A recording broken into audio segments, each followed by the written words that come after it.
இரண்டாவதாக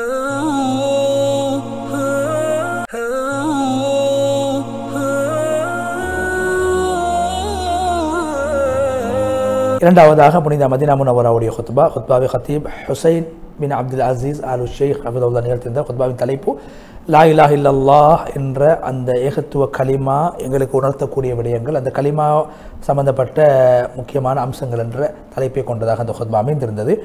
அல்லாஹ்வை புகழ்ந்து நபி ஸல்லல்லாஹு அலைஹி வஸல்லம் ஸலவாத்து ஸலாம் சொல்லி தக்வாவை வலியுறுத்தியதன் பின்பால் அல்லாஹ்வுடைய அடியார்களே, வெற்றிக்கான உண்மையான அடையாளம் ஒரு மனிதன் உலகத்தில் அல்லாஹ்வுடைய அடியான் நான் எல்லா விடயத்திலும் சொல்லாலும் செயலாலும் கொள்கையாலும் நான் அல்லாஹ்வுடைய அடியான் என்று வாழ்வதாகும்.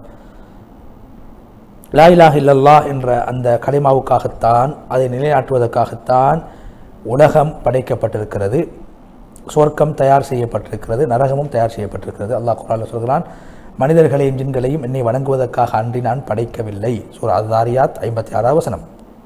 லா இலாஹ இல்லல்லாஹ் என்ற கலிமா எல்லா விதமான வெற்றியின் திறவுகோலாகவும், மார்க்கத்தின் அடிப்படையாகவும், மார்க்கத்தின் மிக உறுதியான விடயமாகவும், மார்க்கத்திலே மிக முக்கியமான ஒரு விடயமாகவும் கருதப்படுகிறது.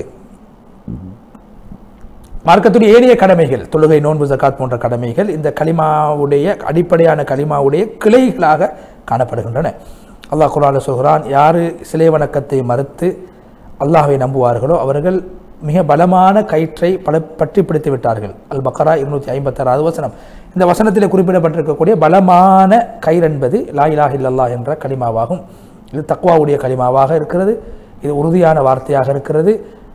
அல்லாஹு தஆலா ரசூல்மார்களை இந்த கலிமாவை கொடுத்துத்தான் உலகத்துக்கு அனுப்பினான். அல்லாஹ்வுடைய அடியார்களே, ஒவ்வொரு அல்லாஹ்வுடைய படைப்புகளும் இந்த கலிமாவை ஏற்றுக்கொள்ள வேண்டும், நம்ப வேண்டும். மிக உறுதியாக இந்த கலிமா சம்பந்தப்பட்ட விடயத்தை புரிந்து கொள்ள வேண்டும், என்னுடைய உள்ளடக்கத்தை புரிந்து கொள்ள வேண்டும். இந்த கலிமா அல்லாஹ்வை தவிர உலகத்தில் உண்மையாக வணங்கப்படக்கூடியவர்கள் யாரும் கிடையாது. லா இலாஹ என்று சொல்வது அல்லாஹ்வை தவிர வேறு இறைவன் கிடையாது என்று அந்த உள்ளத்தால் மிக உறுதியாக சொல்வதாகும். அல்லாஹ் அல்லாதவர்களை வணங்கக்கூடாது. இபாதத்துக்கு தகுதியானவன் அல்லாஹ் மாத்திரமே. அல்லாஹ்வை தவிர வணங்கப்படுவதற்கு தகுதியானவன் யாருமே கிடையாது. இல்லல்லாஹ் என்று சொல்வது இபாதத் என்பது அல்லாஹ்வுக்கு மாத்திரம் உரியதே என்பதை ஒரு இடத்தில் நாங்கள் நிராகரிக்கிறோம். அல்லாஹ்வை கடவுள் இல்லை என்று, மற்ற இடத்தில் அல்லாஹ்வை தவிர இல்லை என்று, இரண்டு விடயங்களும் சேர்ந்து ஒரு இடத்தில் உறுதிப்படுத்துகிறோம். இரண்டாவது பகுதியில், மூன்றாவது பகுதியில் நாங்கள் இல்லை என்று மறுக்கிறோம். அல்லாஹ்வை தவிர வேறு யாரும் கிடையாது. உலகத்தில் அல்லாஹ் அல்லாத விடயங்கள் வணங்கப்படக்கூடிய அனைத்து விடயங்களும் பொய்யான விடயங்களாகும்.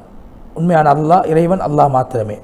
அவன்தான் படைக்கக்கூடியவன், அவன்தான் உணவளிக்கக்கூடியவன், அவன்தான் உயிர்ப்பிக்கக்கூடியவன், அவன்தான் மரணிக்க செய்யக்கூடியவன், அவன்தான் உருவாக்கக்கூடியவன், அவன்தான் அழிக்கக்கூடியவன், அவன்தான் பிரயோசனம் கொடுக்கக்கூடியவன், அவன்தான் தீங்கு விளைவிக்கக்கூடியவன், அவன்தான் கண்ணியப்படுத்தக்கூடியவன், அவன்தான் இழிவுபடுத்தக்கூடியவன், அவன்தான் நேர்வழி காட்டக்கூடியவன், அவன்தான் வழி கெடுக்கக்கூடியவன். எல்லாவற்றையும் அவன் செய்து கொண்டிருக்கிறான்.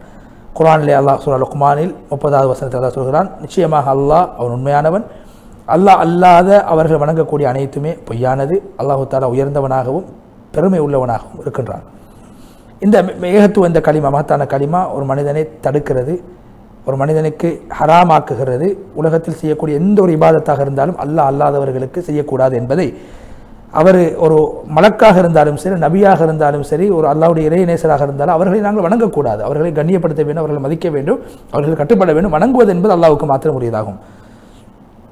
ஒரு நாவும் இதை சொல்ல வேண்டும், என்னுடைய கருத்தை விளங்கி சொல்ல வேண்டும். ஃபஅலம் அன்னஹு லா இலாஹ இல்லல்லாஹ். அல்லாஹ் சொல்கிறான், அல்லாஹ்வை தவிர வேறு யாரும் இல்லை என்பதை, வேறு இறைவன் இல்லை என்பதை நபியை நீங்கள் அறிந்து கொள்ளுங்கள். சூரா முஹம்மத் 19வது வசனம். முஸ்லிம் என்ற ஹதீஸ் கிரந்தத்தில் வந்திருக்கிறது, யாரு லா இலாஹ இல்லல்லாஹ் என்ற கலிமாவை புரிந்தவர்களாக, அதனுடைய யதார்த்தத்தை புரிந்தவர்களாக வாழ்ந்து மரணிப்பார்களோ அவர்களுக்கு சொர்க்கம் கிடைக்கும். உண்மையான யகீன், உண்மையான அறிவு, இந்த கலிமா சம்பந்தமான அறிவு என்னவென்றால், ஒரு அடியானை இந்த கலிமா இதனுடைய மீது வைத்திருக்கக்கூடிய நம்பிக்கை அதனுடைய உள்ளடக்கத்தை ஏற்றுக்கொள்ளக்கூடியவனாக மாற்ற வேண்டும். அல்லாஹ்வுடைய கடமைகளை பற்றி பிடிக்கக்கூடியவனாக ஒரு மனிதன் மாற வேண்டும். அல்லாஹ்வுக்கு ரசூலும் கட்டுப்படக்கூடியவனாக மாற வேண்டும். அல்லாஹ்வுடைய ரசூலுடைய அந்த அன்பை வெளிப்படுத்தக்கூடியவனாக மாற வேண்டும். அல்லாஹ்வுக்கு முன்னால் ஒரு அடியான் என்று ஒரு மனிதன் தன்னை உணர்த்தி வாழ வேண்டும். அல்லாஹ்வை கண்ணியப்படுத்தக்கூடியவனாகவும், அல்லாஹ்வுக்கு முன்னால் நான் ஒரு பலகீனமானவன் என்பதை வெளிப்படுத்தி வாழ வேண்டும். அல்லாஹ்வின் பக்கம் நான் தேவையுள்ளவனாக இருக்கிறேன், அல்லாஹ்வை மாத்திரம் நான் பயப்படக்கூடியவனாக இருக்கிறேன், அல்லாஹ்வுடைய ரஹ்மத்தை, பொருத்தத்தை ஆசைப்படக்கூடியவனாக இருக்கிறேன் என்று ஒரு மனிதன் உள்ளத்தால் அறிந்து கொள்வதுதான் இந்த கலிமா சம்பந்தப்பட்ட உண்மையான அறிவாக கருதப்படுகிறது. இந்த அறிவு உண்மைப்படுத்துவதின் பக்கம் அல்லாஹ்வுக்கு கட்டுப்படுதல், இந்த லா இலாஹ இல்லல்லாஹ் என்ற கலிமா என்னென்ன விடயங்களை சொல்கிறது அந்த விடயத்தை நடைமுறைப்படுத்துவதின் பக்கம் ஒரு மனிதனை இட்டுச் செல்ல வேண்டும். அல்லாஹ்வுடைய மார்க்க விடயங்கள், நபி ஸல்லல்லாஹு அலைஹி வஸல்லம் அவருடைய சுன்னா சார்ந்த விடயங்களை பின்பற்றக்கூடியவனாக ஒரு மனிதனை இந்த கலிமாவுடைய நம்பிக்கை மாற்ற வேண்டும். யாரு இந்த கலிமாவை சொல்கிறார் ஆனால் அவருடைய செயல் மாற்றமாக இருக்கிறது என்று மாற்றமாக இருக்கிறது அப்படி என்றால் மரணித்தவர்களை அழைக்கிறார். உதாரணமாக மரணித்தவர்களிடத்தில் உதவி தேடுகிறார், மறைவானவர்களிடத்தில் உதவி தேடுகிறார். அதே போன்று மரணித்தவர்களிடத்திலே சென்று எங்களுடைய தேவைகளை பூர்த்தி செய்தா என்று ஒருவர் வேண்டிக் கொள்கிறார் என்றால் அவர் இந்த கலிமாவை சரியாக புரிந்து கொள்ளவில்லை, இந்த கலிமாவை சரியாக ஏற்றுக்கொள்ளவில்லை, இந்த கலிமாவின் பிரகாரம் அவருடைய வாழ்க்கையை அவர் அமைக்கவில்லை. இணை வைக்கக்கூடியவராக, ஈமானை விட்டும் இஸ்லாத்தை விட்டும் அல்லாஹ் பாதுகாக்க வேண்டும் மனிதனை வெளிப்படுத்தக்கூடிய ஷிர்கின் பக்கம் அவர் செல்லக்கூடியவராக மாறுவார். அல்லாஹ்விடத்தில் மாத்திரமே உதவி தேட வேண்டும். அல்லாஹ்வுடைய அடியார்களே, இந்த கலிமாவை நாங்கள் பற்றி பிடிக்கின்ற போது இந்த கலிமாவை நாங்கள் நம்ப வேண்டும், அசைக்க முடியாமல் நம்ப வேண்டும். நாவினால் நாங்கள் சொல்ல வேண்டும், உள்ளத்தால் உணர்ந்து நாவினால் சொல்ல வேண்டும். அதுக்கு பின்னால் சாலிஹான அமல்களை நாங்கள் செய்ய வேண்டும். அல்லாஹ் தஆலா குர்ஆனில் சொல்கிறான், நிச்சயமாக முஃமின்கள் அல்லாஹ்வை ஈமான் கொள்வார், ரசூலை ஈமான் கொள்வார்கள், பிறகு சந்தேகம் கொள்ள மாட்டார்கள். கலிமாவிலே ஈமானில் உறுதியாக இருப்பார். சூரா அல்-ஹுஜராத் 15வது வசனம். நபி ஸல்லல்லாஹு அலைஹி வஸல்லம் அவங்க சொன்னாங்க, நான் சொல்கிறேன் அல்லாஹ்வை தவிர வேறு இறைவன் கிடையாது, நான் அல்லாஹ்வுடைய ரசூலுடன் நான் சாட்சி சொல்கிறேன். இப்படி ஒருவர் சொன்னால் சந்தேகம் இல்லாமல் இந்த வார்த்தை லா இலாஹ இல்லல்லாஹ் அஷ்ஹது அல்லா இலாஹ இல்லல்லாஹ் வ அஷ்ஹது அன்ன முஹம்மது ரசூலுல்லாஹ் என்று யாரெல்லாம் உறுதியாக தைரியமாக நம்பிக்கையோடு செல்வார்களோ அவர்கள் சொர்க்கத்தை தவிர வேற எங்கும் செல்ல மாட்டார்கள். அவர்கள் செல்லும் இடம் சொர்க்கம்.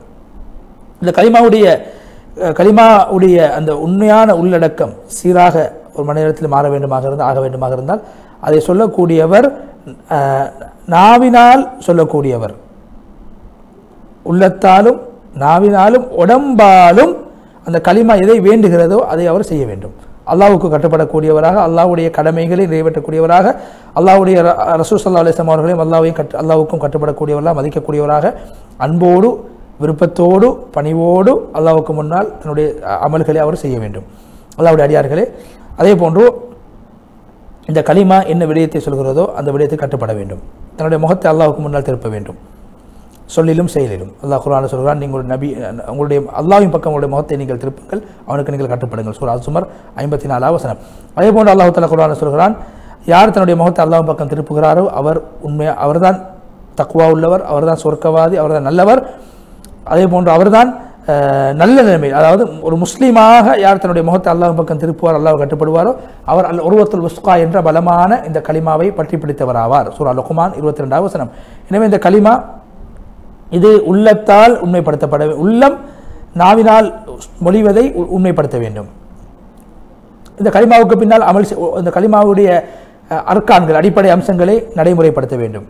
இந்த கலிமாவுடைய விடயத்திலே கோளாறுகளை உண்டு பண்ணக்கூடிய விடயங்களை விட்டு ஒரு மனிதன் தவிர்த்துக் கொள்ள வேண்டும்.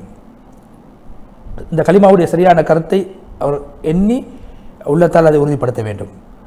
உள்ளத்தால் இருக்கக்கூடிய அந்த நம்பிக்கை அவருடைய வெளிரங்கத்துக்கு தோதுவாக அமைய வேண்டும். நபி ஸல்லல்லாஹு அலைஹி வஸல்லம் குர்ஆனில் ஹதீஸிலே அல்லாஹ் குர்ஆனில் சொன்ன பிரகாரம், ஹதீஸ் நபி ஸல்லல்லாஹு காட்டி தந்த பிரகாரம் அமைய வேண்டும்.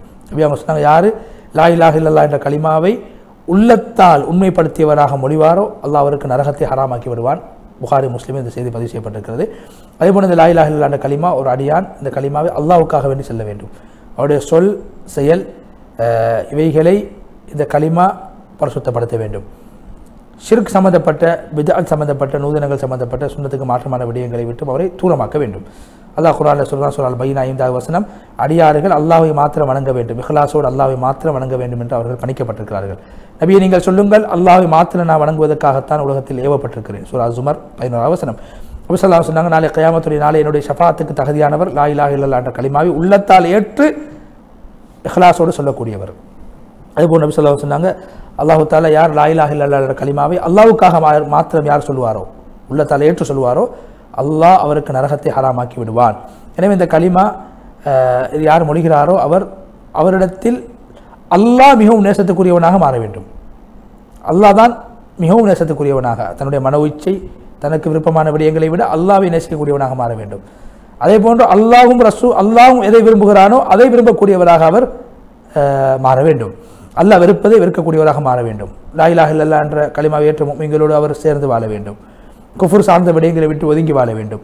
ரசூல் ஸல்லல்லாஹு அலைஹி வஸல்லம் முஹப்பத், ஒரு மனிதன் தன்னை நேசிப்பதை விட தன்னுடைய குடும்பத்தை மனிதர்களை நேசிப்பதை விட நபியுடைய நேசமான உள்ளத்திலே ஆழமாக பதிய வேண்டும். அவனுடைய அடையாளம் என்ன? நபி ஸல்லல்லாஹு அலைஹி வஸல்லம் ஒருவர் நேசிக்கிறதுக்கு அடையாளம் என்ன? அவருக்கு அல்லாஹ்வினால் ஏவப்பட்ட நபி அவங்க ஏவின விடயத்தை அவர் செய்ய வேண்டும், தடுத்த விடயங்களை தவிர்த்துக் கொள்ள வேண்டும். அல்லாஹ் குர்ஆனில் சொல்ல விடயங்களை உண்மைப்படுத்த வேண்டும்.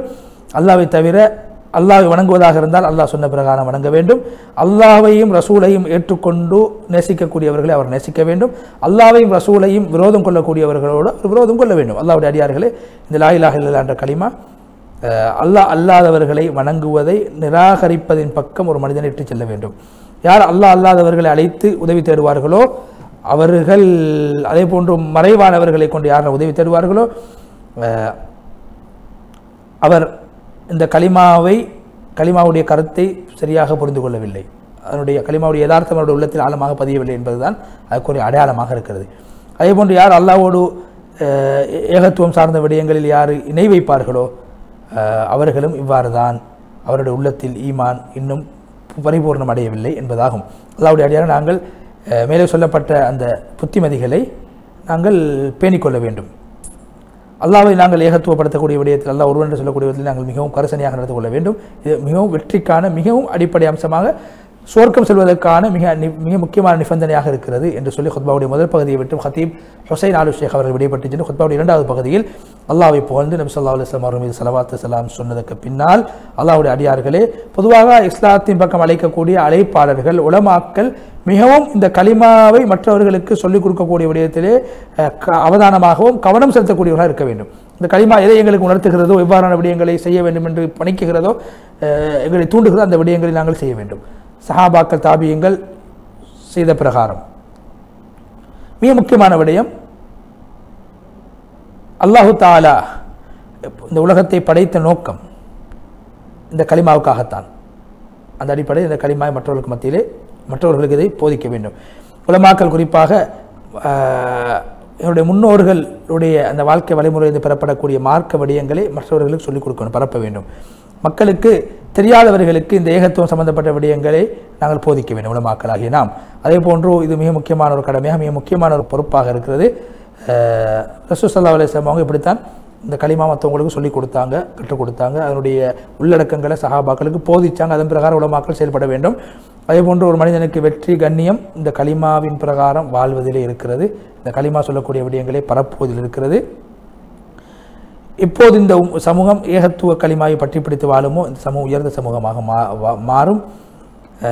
அதே போன்று நபி அவங்களுடைய சுன்னா என்ற கொடியை பற்றி பிடித்து வாழ்கின்ற போது பாதுகாக்கப்பட்ட சமூகமாக இந்த உம்மத் உலகத்திலே வாழும் என்று சொல்லி அல்லாஹு தஆலா நபி ஸல்லல்லாஹு அலைஹி வஸல்லம் மீது அதிகமாக ஸலவாத்து சொல்லுங்கள் என்று எங்களுக்கு ஏவிருக்கிறான். நபி அவர்கள் மீது அதிகமாக ஸலவாத்து சொல்லுவோம் என்று சொல்லி ஒரு சிறியதொரு துவாவை செய்து ஹத்தீப் ஹுசைன் ஆலு ஷேக் ஹஃபிதுல்லாஹ் அவர்கள் முழுமையாக புனித மதீனா முனவ்வராவுடைய ஹுத்பாவை விட்டு விடைபெற்று சென்றார்கள். இறுதியாக நேர்களுக்கு நாங்கள் புனித மஸ்ஜித் அக்ஸாவுடைய ஹுத்பாவை முடிப்பதற்கு இருக்கின்றோம்.